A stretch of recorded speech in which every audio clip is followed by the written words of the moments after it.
Next, we're talking about the chart. Okay, I accent the chart because we will use this all year long. We will use this over and over and over again.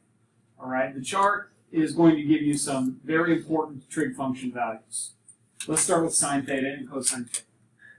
Sine of 0 is 0. Sine 30 is 1/2.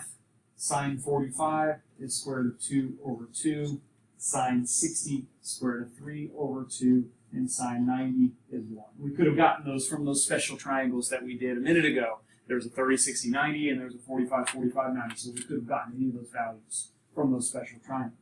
Cosine theta is the exact same values, but in reverse.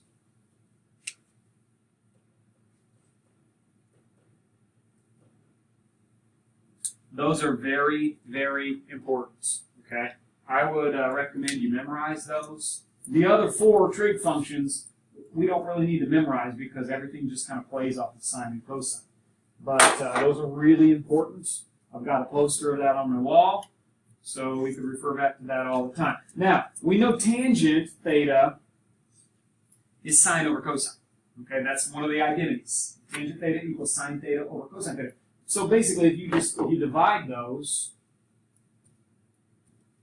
you get 0. Okay, and if you divide these, the 2's cancel. You have 1 over square root of 3. You see that 1 over square root of 3? That's going to rationalize to square root of 3 over 3. Okay. If you do tangent 45, can anybody do tangent 45? You're dividing these two things. That's 1. Okay. Tangent 60, divide those two, you get the square root of 3. The 2's cancel. And tangent 90, if you divide 1 by 0, that's undefined. So we can figure out the tangent row by dividing the sine and the cosine rows. So then we look at our reciprocal functions. We've got cosecant theta.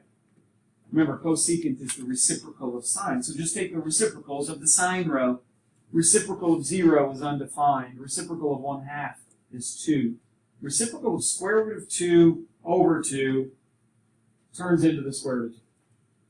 And the reciprocal of square root of 3 over 2 turns into 2 square root of 3 over 3.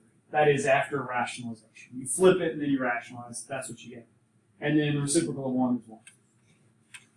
When I do secant theta, I know that's the reciprocal of cosine theta. So take all the reciprocals. 1 and 2 square root of 3 over 3 and square root of 2 and 2 and undefined. Notice secant and cosecant are just the reverse of each other. And of course that makes sense because sine and cosine are the reverse of one another. When you look at cotangent, you know that's the reciprocal of tangent. And so take the reciprocal of the tangent row. That's going to be undefined. And square root of 3, 1, and square root of 3 over 3, and 0. So there's the chart. That is really, really super important. We're going to use that all the time.